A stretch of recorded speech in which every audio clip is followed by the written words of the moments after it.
জামাতে নামাজ পড়ার সময় রুকু না পেয়ে ইমাম সাহেব পরের রাকাতের জন্য যতক্ষণ পর্যন্ত দাঁড়াননি বা বসেননি ততক্ষণ পর্যন্ত তাকবীরে তাহরিমা না বেঁধে দাঁড়িয়ে থাকে, এ ব্যাপারে জানতে চাই। ইসলামে পাতানো ভাই বোন অথবা ধর্মের ভাই বোন জায়েজ আছে কিনা? একটি লাশকে একবারের বেশি জানাজা দেওয়া কি শরীয়তে জায়েজ আছে? যে সমস্ত বিয়ের মধ্যে নাচনওয়ালি এনে গান বাজনা করা হয় সেই বিয়ের ব্যাপারে নসিহত করো। স্বামী স্ত্রীকে যদি এক তালাক দেন তাহলে কি স্বামী স্ত্রী একসাথে থাকতে পারবে? এরপরে প্রশ্ন হলো 2 রাকাত নামাজের তাশাহুদ পড়ে দাঁড়িয়ে গেলে করণীয় কি? এই ভুলটা আমাদের প্রায় হয়। এরপরে প্রশ্ন হলো আমি ফরজ নামাজের শেষ বৈঠকে তাশাহুদ না পড়ে অন্য সূরা পড়ে ফেলেছি, এক্ষেত্রে আমার করণীয়। পা চুয়ে সালাম দেওয়ার বিধান কি?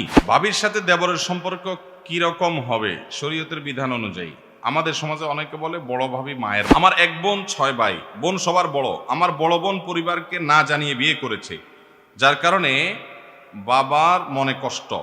এই সমস্যার কারণে দীর্ঘ 12 বছর বাবা মেয়ের সাথে কোনো সম্পর্ক নাই। বাবা মেয়ের সম্পর্ককে কিভাবে সংযোগ করা যায়, কোরআন হাদিসের আলোকে একটু পরামর্শ দেওয়ার জন্য অনুরোধ রইল।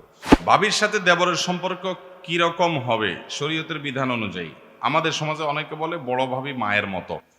এই প্রশ্ন উত্তর বিভিন্ন জায়গায় দিয়েছি ভাই। দেবরের সাথে ভাবির সম্পর্ক হবে কেমন? দেবর যদি পিচ্ছি হয়, 5-6 বছর হয়, তাহলে তো বাবু হিসাব ভিন্ন। কিন্তু দেবর যদি বড় হয়, 10, 12, 14, 15, 16 এর চাইতে বেশি বয়সের হয়, তাহলে সেক্ষেত্রে এই দেবরের সাথে ভাবির সম্পর্ক হবে একজন অপরিচিত পরপুরুষের মতো, বরং তার চাইতে আরো বেশি। কারণ নবী করিম সাল্লাল্লাহু আলাইহি সাল্লামকে জিজ্ঞাসা করা হয়েছিল যে দেবরের সাথে কিভাবে একজন ভাবির আপনার চলাফেরা হবে। নবী সাল্লাল্লাহু আলাইহি সাল্লাম বলেছেন আল হামবু আল মাউত, দেবর হলো মরণ। মরণ মরণ চিনেন আপনারা? মরণের মতো। মরণরে দেখে যেরকম মানুষ ভয় পায়, দৌড়ে পালায়, ভাবি দেবর থেকে এরকম পর্দা করবে, দূরত্ব বজায় রাখবে, আবার ভাবি থেকে দেবর দূরত্ব বজায় রাখবে। আমাদের সমাজে যত অপকর্ম আছে এগুলোকে বৈধ করার জন্য শয়তান অনেক মুখরোচক স্লোগান দিয়ে দেয় আমাদেরকে। মুখরোচক শুনতে অনেক সুন্দর শোনা যায়। ব্যক্তি স্বাধীনতা, ব্যক্তি স্বাধীনতার নাম দিয়ে অনেক আকাম আছে না নাই? ঠিক একইভাবে দেবর আর ভাবি তাদের পর্দার বিধানটাকে লঙ্ঘন করার জন্য ইবলিসে একটা জাল হাদিস সাপ্লাই করছে আমাদের সমাজে। সে জাল হাদিসটা হলো ভাবি, বড় ভাবি মায়ের মতন, বড় ভাবি মায়ের মতন। আচ্ছা, ভাই যদি মারা যায়, এই ভাবিকে বিয়ে করা যাবে কি যাবে না? যাবে না? আপনার ভাই মারা গেলে আপনার ভাবির সাথে আপনি বিয়ে করতে চাইলে বিয়ে হবে কি হবে না? যাকে বিয়ে করার সুযোগ আছে সে আবার মা কেমনে হয়? মাকে কি বিয়ে করা যাবে কোনোদিন? বাপ মরে গেলেও যাবে? তাহলে মাকে কখনো তো বিয়ে করা যায় না। মা হলেন রক্ত। তো ভাবি, সে তো তাকে আপনি তো চাইলে আপনার ভাই মারা গেলে, ভাই তালাক দিলে বিয়ে করতে পারেন, সেই সুযোগ হতে পারে। যারা বিয়ে করার চান্স আছে সে আবার মায়ের মতো কেমনে হয়? সে হলো বউয়ের মতো। সে হলো কিসের মতো? মানে একজন আপনার স্ত্রী, তার সাথে যেরকম সম্পর্ক ভাবির সাথে সেরকম সম্পর্ক হওয়ার চান্স আছে। এই জন্য এখানে ফিতনা অনেক বেশি হতে পারে। আমাদের দেশে দেবর ভাবি খুনসুটি। দেবর ভাবি কি খুনসুটি, একটু রসিকতা, একটু মজা। হ্যাঁ, আরেকটা আছে ওই যে শালা, শালি দুলাভাই, শালি দুলাভাই। এগুলো আমাদের সমাজের শরীয়তে জায়েজ। সমাজের শরীয়ত বুঝেন কি? আমাদের দেশে সমাজে মানুষ কিছু দোষে মনে করে না। শ্বশুর শাশুড়ি জামাই আসছে বাড়িতে বেড়াইতে, শালির সাথে হাতাহাতি করছে, দুষ্টমি করছে, পর্দা তো দূরের কথা, দুলাভাইয়ের সাথে যা খাবার নিয়ে যাচ্ছে, নাস্তা নিয়ে যাচ্ছে। বুড়ি শালি, বুড়ি শালি মানে বালেগ হয়ে গেছে, বড় হয়ে গেছে। এই শালি যা রসিকতা করছে, মজা করছে, আবার দুলাভাইয়ের সাথে ওই ঘুরতে যাচ্ছে, চাইনিজ খাইতে যাচ্ছে একান্তে। শ্বশুর শাশুড়ি বুড়াবুড়ি এগুলার কিচ্ছু মনে করে না, মনে করে যে আরে দেবর শালি আর দুলাভাই একটুকু সম্পর্ক হয়। এত বেহায়া হয়ে গেছি আমরা, এত নির্লজ্জ হয়ে গেছি আমরা, যে আমরা এগুলোকে স্বাভাবিক মনে করছি। এগুলোকে বলা হয় দায়ুস আল্লাযী ইউকিরু ফি আহলি আল খাবাস। যারা তাদের পরিবারে অশ্লীলতা এবং নোংরামিকে সমর্থন করে, এদেরকে বলা হয় দায়ুস। এই জন্য ভাইরা আমার, দুলাভাইদের জন্য শেলিকা আর ভাবির জন্য দেবর, এরা হলো মৃত্যুর মতো, মরণের মতো। পর্দা রাস্তায় গেলে একজন মানুষের সাথে যতটা করতে হবে, বাসায় দেবরের সাথে এবং শালিকার সাথে পর্দা তার চাইতে স্ট্রং পর্দা করতে হবে। কারণ ওখানে ফিতনা যদ্দুর হওয়ার ভয় আছে, এখানে আরো বেশি। আমাদের দেশে অনেক মহিলা আছে বাহিরে বোরকা পরেন, হাত মোজা পা মোজা পরেন, কিন্তু বাসা আসলে দেবরের ভাত বেড়ে দেন, আছে না নেই? দেবরের সাথে দেখা সাক্ষাৎ করেন, পর্দা পশিদা করেন না। মুরব্বীরা যারা আপনারা এগুলোকে সমর্থন করেন, বরং অনেক মুরব্বীরা আছে ওই বৌমাকে বাধ্য করে যে তোমার দেবরের জামাটা ধুয়ে দাও, দেবরের ভাতটা বেড়ে দাও, হ্যাঁ, দেবরে নাস্তাটা দাও, পানিটা আগায় দাও। এগুলোকে আরো বরং অনেক শ্বশুর শাশুড়ি আছে নির্দেশ করে। এই শ্বশুর শাশুড়ি তারা শরীয়তের বিধান জানে না, যে নিজেরা হারাম করছেন, হারাম করতে সহযোগিতা করছেন। একইভাবে ওই যে শ্বশুরবাড়ির কথা বলছি পুরুষ মানুষের জন্য, যে সে তার শালিকের সাথে ইয়ারকি ফাজলামি করে, মুরব্বীরা সেটাকে মনে করে না এটা হবে, দুলাভাই শালি এতটুকু হয়। খবরদার, অন্য জায়গার থেকে এখানে পর্দা আরো বেশি করতে হবে। শরীয়তের বিধান না মানার কারণে কয়দিন পরে দেখা যায় যে ওই ভাবির হাত ধরে দেবর পালায় গেছে। ঘটে কি ঘটে না? সবাই তো আর পালায় না, অনেকে তলে তলে গুনাহে লিপ্ত হয়, অনেকে পালায় যায়। হয়তো দুই একজনকে আল্লাহ তাআলা গুনাহ থেকে হেফাজত রাখেন, কিন্তু মনের গুনাহ, মনের জেনা, চোখের জেনা, সেটা থেকে তো বাঁচার কোনো উপায় নাই। অতএব মুরব্বীরা, বাবারা ভালো করে শুনে রাখেন, পরিবারে পর্দার বিধানটা খুব ভালো করে মানবেন। অনেক মুরব্বী চাচা আছেন এই লম্বা দাড়ি, মাথায় সেজদা করতে করতে কপালে দাগ পড়ে গেছে, মাগার বৌমাকে নিজের ছেলের সাথে পর্দা না করতে বাধ্য করে।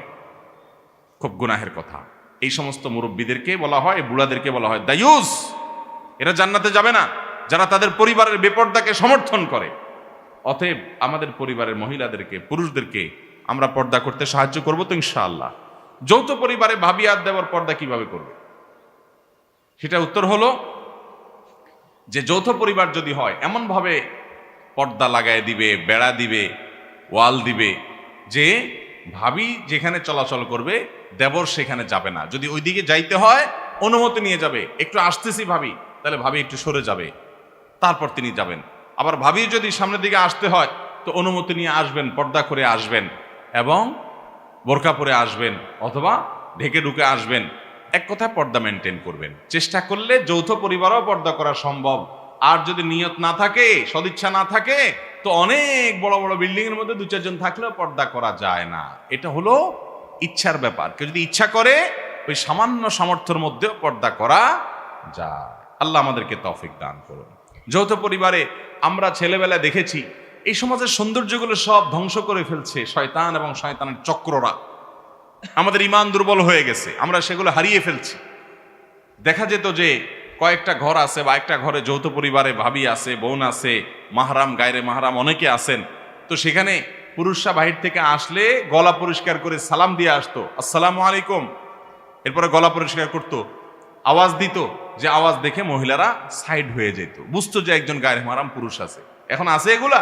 পারলে আরো সামনে বসে বসে আড্ডা মারে, এবং ওই আড্ডা মারার পরিণতিও ভোগ করছে। ঘরে ঘরে জেনা, ঘরে ঘরে সংসারে অশান্তি, সংসার ভেঙে যাচ্ছে, পরকীয়া হচ্ছে, ভুল বোঝাবুঝি হচ্ছে। পরকীয়ার যে মহামারী গোটা সমাজে ছেয়ে গেছে, এর একমাত্র কারণ হলো বেপরদিগি, আর কিচ্ছু না। আল্লাহ তাআলা আমাদেরকে বেঁচে থাকার তৌফিক দান করুন। এরপরে প্রশ্ন হলো, আমি ফরজ নামাজের শেষ বৈঠকে তাশাহুদ না পড়ে অন্য সূরা পড়ে ফেলেছি, এক্ষেত্রে আমার করণীয় কি? আপনি শেষে সিজদা সাহু দিবেন, নামাজ হয়ে যাবে ইনশাআল্লাহ। যদি তাশাহুদের জায়গায়, আত্তাহিয়াতুর জায়গায় অন্য সূরা পড়ে ফেলছেন, তাহলে সেক্ষেত্রে আপনি শেষে কি দিবেন? সিজদা সাহু দিয়ে দিবেন, নামাজ হয়ে যাবে ইনশাআল্লাহ। এরপর প্রশ্ন হলো, পা ছুঁয়ে সালাম দেওয়ার বিধান কি? এটা আমাদের দেশে বহুল প্রচলিত একটা কালচার, একটা সংস্কৃতি, যে মুরব্বীদেরকে পা ছুঁয়ে সালাম দিতে হয়। বিশেষ করে নতুন জামাই আসলে শ্বশুর শাশুড়ি অন্যদের পা ছুঁয়ে সালাম দিতে হয়। আমরা এটা বিভিন্ন জায়গায় জবাব দিয়েছি। সালাম হয় মুখে, সালামের জন্য কোনো পায়ে হাত দেওয়ার দরকার হয় না। আসসালামু আলাইকুম ওয়া রাহমাতুল্লাহ, এটা হলো সালাম। এই সালাম শিখিয়েছেন আমাদেরকে প্রিয় নবী সাল্লাল্লাহু আলাইহি সাল্লাম। এছাড়া পাও ধরতে হবে সালাম দিতে গিয়ে, এরকম কোনো শিক্ষা কোরআন হাদিসে দেওয়া হয় নাই। এটা হিন্দুদের চরণধুলি নেওয়া, চরণধুলি মানে পায়ের ময়লা নেওয়া, মুরব্বীর পা থেকে ধুলা নেওয়া। সেটা আবার মুসলমানদের মধ্যে আসছে পদধূলি নেওয়া, ওখান থেকে আসছে পা ছুঁয়ে সালাম করা। কথা বুঝতে পারছেন? এটা কোনো ইসলামের নির্দেশ না। হ্যাঁ, মুরব্বীদেরকে শ্রদ্ধা করে তাদের কপালে চুমু খাওয়ার কথা, পায়ে চুমু খাওয়ার কথা কোনো কোনো বর্ণনায় পাওয়া যায়, সেটা নিয়ে আলোচনা আছে দীর্ঘ। কিন্তু সালামের সাথে এর কোনো সম্পর্ক না যে এটা দিয়ে আমি সালাম দিলাম। মুশকিল হলো নতুন ছেলেরা নতুন বিয়ে করার পর যদি শ্বশুরদের পা ছুঁয়ে সালাম না দেয়, শ্বশুরা মনে করে বেয়াদ্দব ছেলে, মনে করে কি করে না। এটা যেহেতু বুঝে না শ্বশুররা, এই জন্য তাদেরকে শ্রদ্ধা সেভাবে করতে হবে। তাদের সামনে কাচুমুচু করবেন, হ্যাঁ, মুস্কি হেসে কথা বলবেন, সবকিছু আগায় জোগায় দিবেন।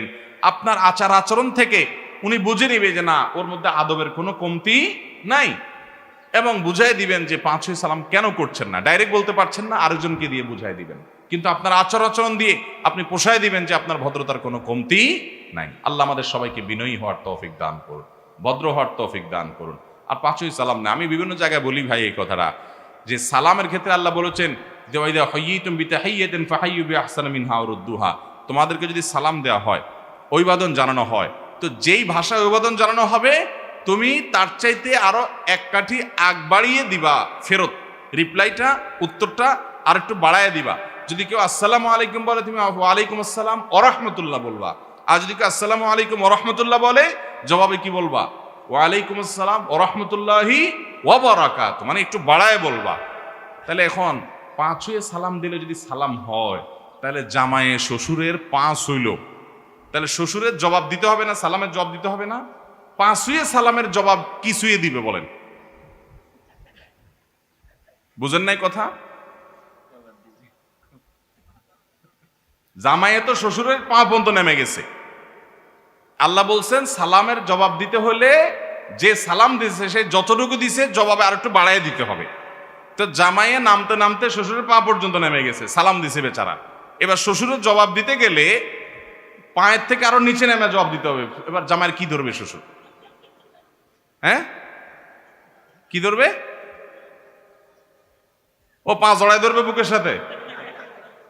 তাহলে বোঝা গেল এটা সুন্নাহ বা কোরআন হাদিস সমর্থিত কোনো আমল না।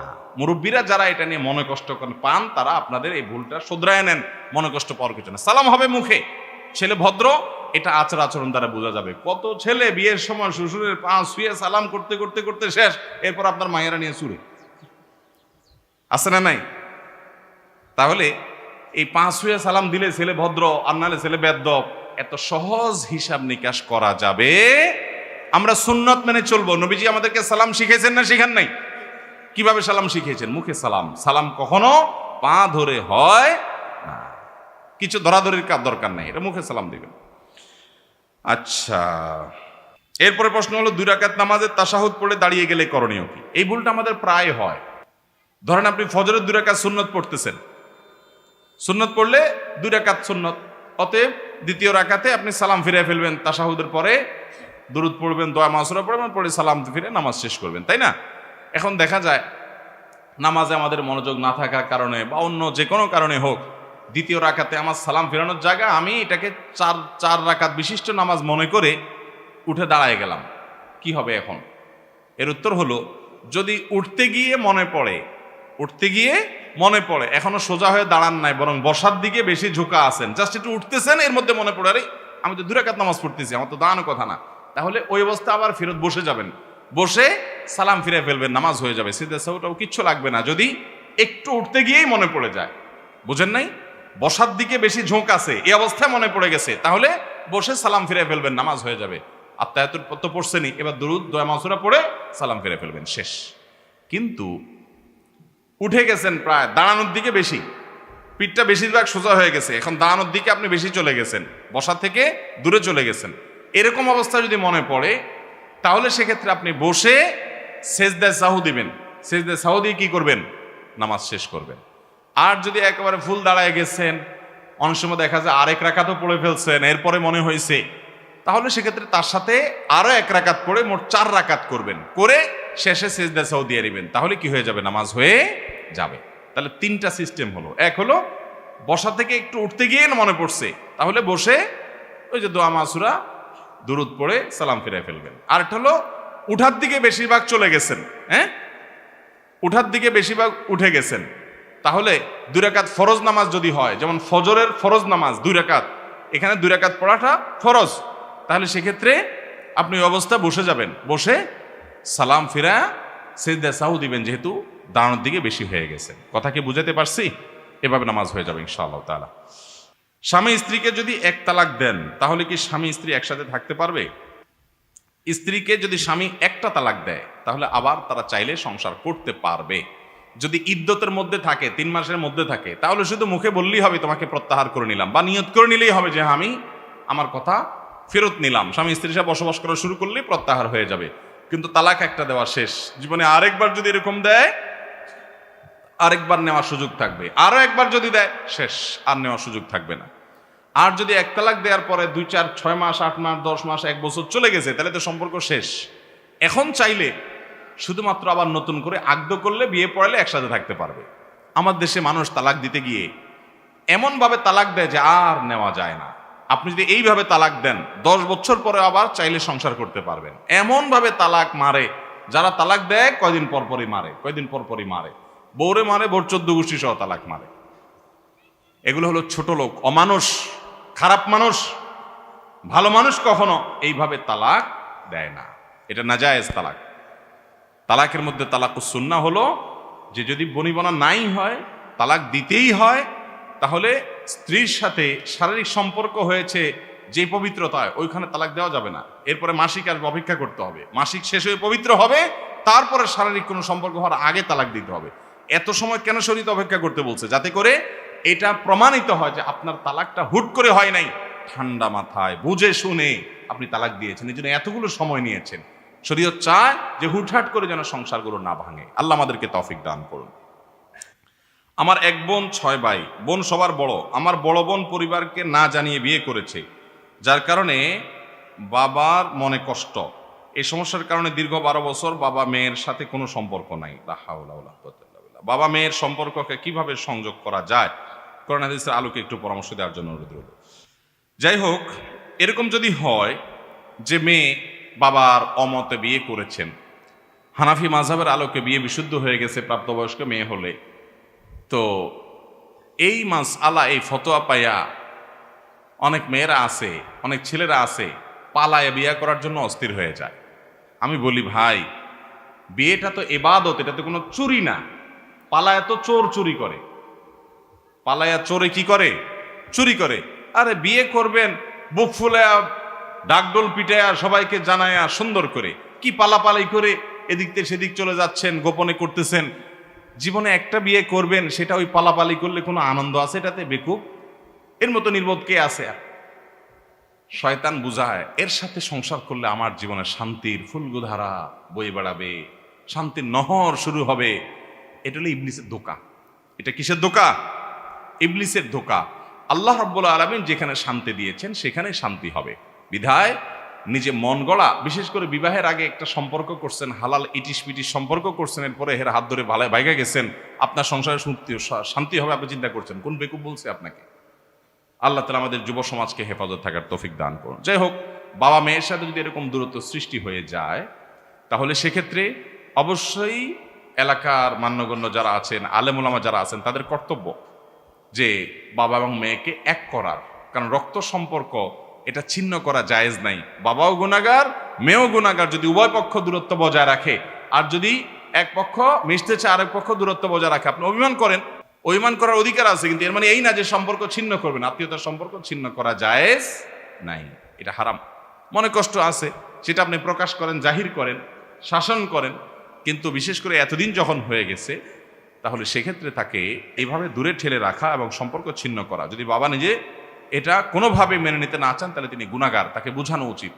আমার দেশে মসজিদগুলোতে আমি চাই যে মসজিদের ইমাম সাহেব, খতিব সাহেবরা ফ্যামিলি কাউন্সিলিং করবেন। ফ্যামিলি কাউন্সিলিং করা মসজিদগুলোতে এখন একটা অপরিহার্য আইটেম হওয়া উচিত। কারণ প্রতিটা মসজিদের অধীনে যে ঘরগুলো থাকে, যে বাসাগুলো থাকে, বেশিরভাগ বাসাতেই দেখবেন স্বামী স্ত্রীর মধ্যে কম বেশি ঝামেলা হয়। এই ঝামেলাগুলো যখন চরম পর্যায়ে যায়, ইমাম সাহেবরা তারা মসজিদে এমন সিস্টেম থাকা উচিত যে আন্তরিকভাবে তাদের মধ্যে মধ্যস্থতা করার জন্য উদ্যোগ গ্রহণ করবেন, এবং এই উদ্যোগ গ্রহণটা সমাজে জানাজানি হবে। স্বামীর প্রয়োজন হলে তিনি ডাকবেন, স্ত্রীর প্রয়োজন হলে তিনি ডাকবেন, প্রয়োজনে পরামর্শ চাইবেন, এভাবে উদ্যোগ নেওয়া উচিত। তাহলে ইনশাআল্লাহ সমস্যার সমাধান হওয়া সম্ভব। যে সমস্ত বিয়ের মধ্যে নাচনওয়ালি এনে গান বাজনা করা হয় সে বিয়ের ব্যাপারে নসিহত করুন। বিয়ের মধ্যে নাচনওয়ালি এনে গান বাজনা করা হয়, এই বিয়ে অভিশপ্ত বিয়ে। এই বিয়েতে কোনোদিন বরকত হবে না, কল্যাণ হবে না।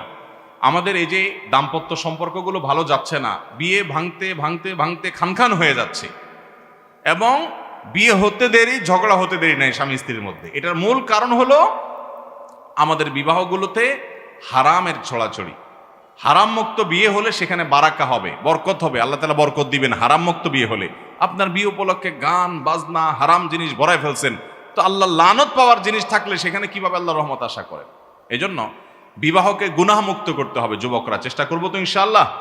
যারা বিয়ে করেন নাই প্রতিজ্ঞা করেন যে আমার বিয়ে উপলক্ষে কোনো ব্যান্ড পার্টি, ডিজে পার্টি, শয়তানি পার্টি কোনো কিছু হবে না, আমি গুনাহমুক্ত বিয়ে করব ইনশাআল্লাহ। একটি লাশকে একবারের বেশি জানাজা দেওয়া কি শরীয়তে জায়েজ আছে?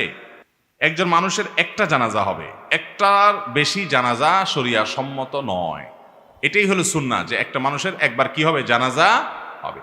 যদি কারোর জানাজা হয়ে গেছে, জানাজা যার তার একেবারে কাছের আত্মীয়, লাশের যে অভিভাবক, যেমন বাবা মারা গেছেন ছেলে অভিভাবক, ছেলে মারা গেছেন বাবা অভিভাবক, এরকম খুব কাছের কেউ রক্ত সম্পর্কীয় যে লাশ অভিভাবক, সে মিস করেছে জানাজা, তাহলে সেক্ষেত্রে তার সৌজন্যে আরেকটা জানাজা হতে পারে, তিনি ইমামতি করবেন, তার সাথে অন্যরা সামিল হয়ে যাবেন। বাকি একটা লাশকে বারবার করে জানাজা দেওয়া এটা সুন্নাহ সম্মত কাজ না। ইসলামে পাতানো ভাই বোন অথবা ধর্মের ভাই বোন জায়েজ আছে কিনা? ইসলামে কোনো পাতানো ভাই বোন বা ধর্মের ভাই বোন বলতে কোনো ভাই বোন নাই। ভাই বোন একটাই, সেটা হল রক্তের ভাই বোন। এছাড়া যত ভাই বোন আছে সব 2 নম্বর ভাই বোন। সব কয় নম্বর ভাই বোন? 2 নম্বর ভাই বোন। শয়তান নেক্সট সুরতে ধোকা দেয়, বলে যে আমার পাতানো ভাই, আমার ধর্মের ভাই। কত ধর্মের ভাইয়ের হাত ধরে ধর্মের বোন পালাই গেছে। হারামে কখনো শান্তি থাকতে পারে না। অতএব এই পাতানো ভাই ধর্মের ভাই বলতে কিচ্ছু না শরীয়তে। যদি এরকম কারোর মনের ভিতরে আসে, কোনো যদি ছেলে আইসা কোনো মেয়েকে বলে আপনাকে বোন ডাকছি বোন, আর বোনে যদি একে আপনার ভাই ডাকছি, তাহলে বুঝবেন যে এটা ইবলিসে পাঠাইছে। এটা কে পাঠাইছে? এটা ইবলিসের দূত হিসাবে, রাষ্ট্রদূত হিসাবে আসছে। এগুলোকে সাথে সাথে বয়কট করতে হবে। একজন গায়রে মাহরাম পুরুষ, একজন গায়রে মাহরাম নারী কখনো ভাই বোন হতে পারে। হ্যাঁ, মুসলমান হিসাবে ভাই বলে সম্বোধন করলো, মেয়ে পর্দায় থাকে তাকে বোন বলে সম্বোধন করতো, সেটা আরেক জিনিস। কিন্তু না, ওই যে ভাই বোনের জন্য যেরকম মহব্বত, রক্ত সম্পর্ক, অনেক এরকম পাতান না ভাই বোন আছে, নিজের আসল ভাই বোনের খবর নাই, ওই নকল 2 নম্বরটা নিয়ে যত সব মাখামাখি আছে না নাই? আবার এরকম ধর্মের বাপ ডাকে, আছে না? ধর্মের বাপ ডাকে, এগুলো সবগুলো 2 নম্বরই। শরীয়তে এগুলোর কোনো অবস্থান নাই, নাজায়েজ কাজ এগুলো। মসজিদে বিয়ে পড়ানো ভালো নাকি ছেলে মেয়েদের বাড়িতে আগদ হওয়া ভালো? এদিকে মসজিদে বিয়ে হওয়াকে ভালো মনে করে না, আমাদের এদিকে মেয়ের অনুমতি নিতে কাজী সাহেব যায়, সাথে আরো অনেকজন নন মাহরাম পুরুষ যায়। এটা কতটুকু শরীয়ত সম্মত? খুবই গর্হিত এবং নিকৃষ্ট কাজ এটা। মেয়ের অনুমতি নিতে কোনো কাজী সাহেবের যাওয়ার দরকার? মেয়ের অনুমতি, মেয়ের বাবা থাকতে আবার কিসের কাজী সাহেব? মেয়ের ভাই থাকতে আবার কিসের কাজী সাহেব? গায়রে মাহরাম মেয়ের সাথে দেখা করতেই পারবে না, জায়েজই হবে না। সেখানে আমাদের দেশে বেশিরভাগ বিয়েতে এই কাম করে যে কাজীর সাথে আবার মানুষ 1-2টা যায়। এগুলো দূরে বাইরে বাইন্দা পিটাই দিয়ে যদি জোর করে যেতে চায়। বুঝতে পারছেন কথা? বিয়ে বিশুদ্ধ হওয়ার জন্য এগুলো জরুরি না, বরং এগুলো কুসংস্কার, এগুলো ভুল। মেয়ের অনুমতি, মেয়ের বাপ যদি জিজ্ঞেস করেন মা তোমাকে অমুকের সাথে বিয়ে দিচ্ছি, এই ফ্যামিলি, তুমি তো জানো সবকিছু, মেয়ে যদি আলহামদুলিল্লাহ বলে, বাস বাপ আয়সা বলবে আমার মেয়ের অনুমতি নিয়ে আসছি, যথেষ্ট, আর কিছু লাগবে না। মেয়ের বাপ আয়সা মেয়ের পক্ষ থেকে প্রস্তাব দিবে অথবা কবুল বলবে, যথেষ্ট। আলাদা লোক দরকার নাই এখানে 2 জন যাওয়ার, তাও আবার গায়রে মাহরাম। গায়রে মাহরামের তো যাওয়াই জায়েজ নাই, কাজী সাহেব তো এখানে ঢোকারই পারমিশন নেই।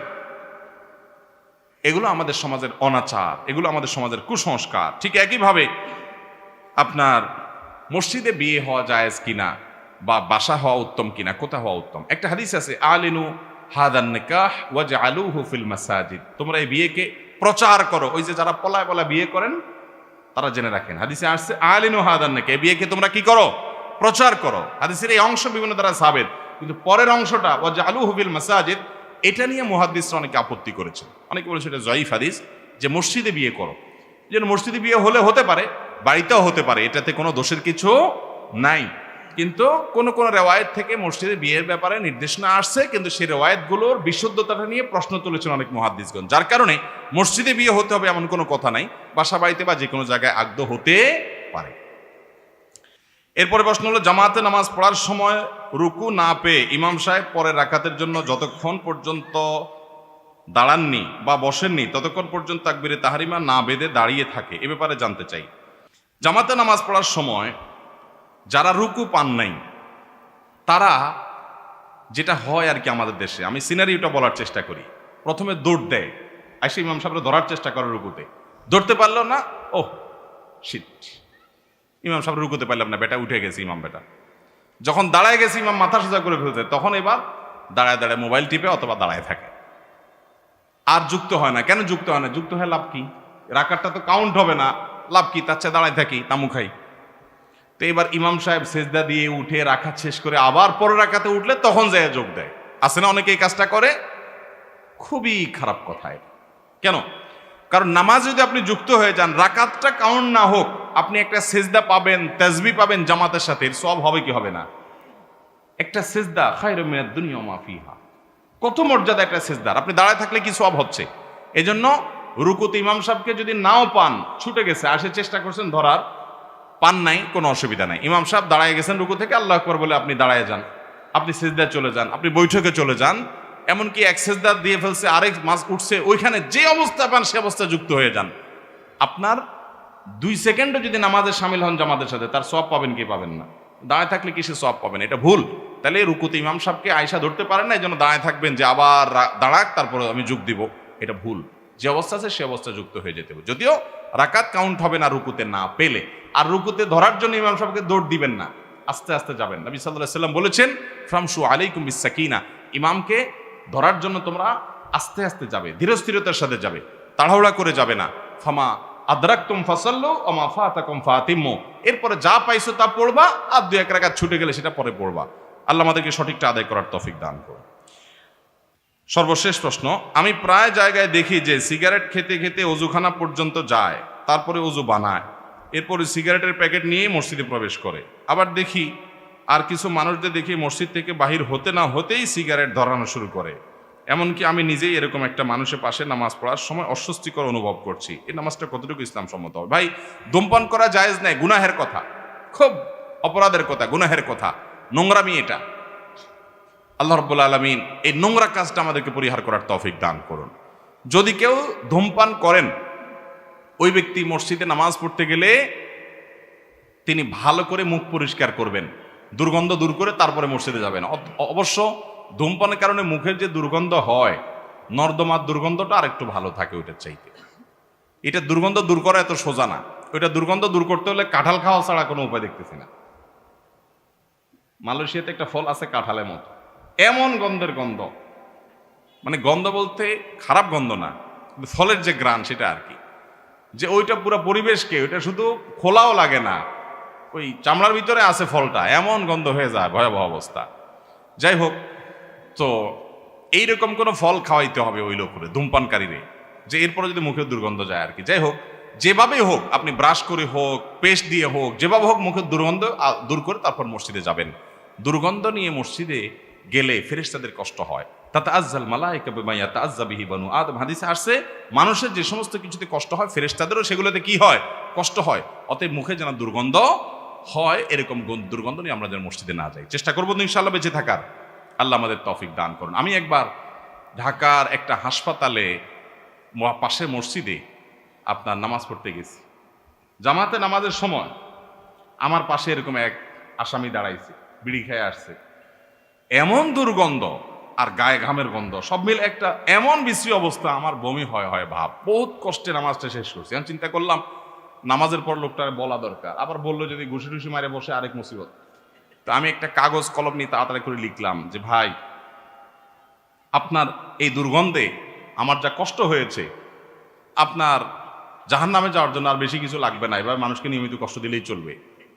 অনুগ্রহ করে পরিচ্ছন্ন থাকবেন, দুর্গন্ধ রাখবেন না, আর ধূমপান ইত্যাদি ত্যাগ করবেন। মানে এই দুর্গন্ধের বিরুদ্ধে একটা চিরকুট লিখে সেই লোক যখন আপনার সেজদায় গেছে, তাড়াতাড়ি করে আস্তে আমি এরকম তলে ঢুকায় রেখে আইজো দৌড় খাইল। যে আমার কাজও হয়ে গেছে, পিঠও বেঁচে গেছে। তো এরকম যদি কোনো ভাইয়েরা করেন, যদি মনে হয় না বুঝাইলে বুঝানো যাবে, তাহলে সুন্দর করে বুঝাই দিন। আর যদি মনে হয় বুঝাইলে আরো উল্টা উনি রিয়্যাক্ট করবে, তাহলে যেভাবেই হোক তাকে নাসিহা করতে হবে। আল্লাহ তাআলা আমাদের এই বদভ্যাস ত্যাগ করার তৌফিক দান করুন। ভাই, ধূমপান যারা কাজ করেন, একটু এরকম হাত দিয়া মুখের মধ্যে হা করে দেখেন তো গন্ধটা কেমন লাগে। আরে ভাই, নর্দমার গন্ধটা আর চেয়ে ভালো হয়। কোন রুচিতে দেয় এটা খাওয়ার জন্য? আল্লাহ আমাদেরকে নোংরা রুচিটা পরিত্যাগ করার তৌফিক দান করুন। যেটা মানুষের জন্য, স্বাস্থ্যের জন্য ক্ষতিকর, সেটা পান করা, সেটা খাওয়া মানুষের জন্য জায়েজ নাই, সেটা গুনাহ। এই গুনাহটা আমরা অনেকে অহরহ করছি। ওর জন্য সবচেয়ে উত্তম সময় রমজান মাস, কারণ সারাদিন কিছু খাচ্ছেন না। ইফতারের সময় প্রথম ইনিংসের ইফতার শেষ করে চলে আসছেন মাগরিবের নামাজে, মাগরিব পড়ে যায় আবার দ্বিতীয় ইনিংসে বসছেন ওই যে হালিম টালিম এগুলো নিয়ে, ফালুদা টালুদা, ফল আইটেম। সেকেন্ড ইনিংস মাগরিবের পরে, দোনো ইনিংস শেষ করতে করতে এশারের আজান হয়ে যায় প্রায়। এরপরে আপনি তাড়াহুড়া করে মসজিদে আগে আগে চলে যান, একটু আগে আগে চলে যান নিজেরা একটু শাসন করার জন্য। তারাবি পড়ে আসতে আসতে রাতে শোয়ার সময় হয়ে যায়, চটপট একটু চালাকি করে তাড়াতাড়ি শুয়ে পড়েন। এই টাইমটা একটু কষ্ট করে টিকেন। এরপর ঘুম থেকে উঠলে তো সাহারি খাবেন, আবার রোজা শুরু হয়ে যাবে। একটা মাস এক্সারসাইজ করলে ইনশাল্লাহ দেখবেন ধূমপান ত্যাগ করা অনেক সহজ হবে। আমরা অনেকে ধূমপান ত্যাগ করতে মনে করি যে রমজানে কেমনে সম্ভব। রমজানে হিসাব করেন, 13 ঘন্টা যদি রোজা হয়, ইফতারিতে 1 ঘন্টা যায়, 14 ঘন্টা, তারাবিতে 1 ঘন্টা যদি যায়, তাহলে 15 ঘন্টা, আসা যাওয়া মসজিদে আবার আরো 1 ঘন্টা মিলায় ধরেন অজু টজু সহকারে 16 ঘন্টা।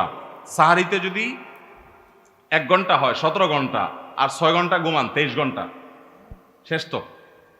আর 1 ঘন্টা একটু কষ্ট করলে কি করা সম্ভব? ধূমপান ত্যাগ করা সম্ভব। আল্লাহ আমাদের সবাইকে এই নোংরা অভ্যাসটা দূর করার তৌফিক দান করুন। যদি কেউ ধূমপান করে পরিষ্কার করা ছাড়া মসজিদে ঢুকে, তার নামাজ হয়ে যাবে, খবরদার। আবার ধূমপান করছেন এই উজুতে নামাজে ঢুকা, মসজিদে ঢুকা ছেড়ে দিলেন, বা জামাতে নামাজ পড়া ছেড়ে দিলেন, বা নামাজে ছেড়ে দিলেন, সেটা কিন্তু গুনার উপর আরো ডবল গুনাহ হবে। ওইটা কিন্তু করা যাবে না। নামাজ পড়বেন অবশ্যই, মুখটাকে পরিষ্কার করে দুর্গন্ধ মুক্ত করার চেষ্টা করবেন। আল্লাহ আমাদের সবাইকে আমলের তৌফিক দান করুন।